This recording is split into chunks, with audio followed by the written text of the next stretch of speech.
Καλησπέρα σας υπέροχα πλάσματα.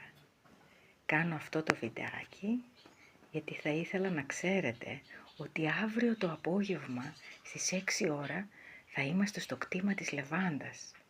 Εκεί θα κάνουμε τσικόγκ και διαλογισμό μέσα σε μια υπέροχη ατμόσφαιρα που θα μας χοβολάει λεβάντες και θα χαλαρώσουμε, θα απολαύσουμε το τοπίο και μετά θα μπορέσουμε να γευτούμε το τσάι της Λεβάντας, να επισκεφτούμε το μαγαζάκι, να μιλήσουμε με τον ιδιοκτήτη που θα μας ξεναγήσει στα μυστικά της Λεβάντας και της απόσταξή της, να γευτούμε τα υπέροχα κεκάκια, τα μάφιν που κάνει η ιδιοκτήτρια με γεύση λεβάντας, αλλά και στο τέλος να φύγουμε με ένα μπουκέτο λεβάντας από το οποίο θα το έχουμε μαζέψει εμείς.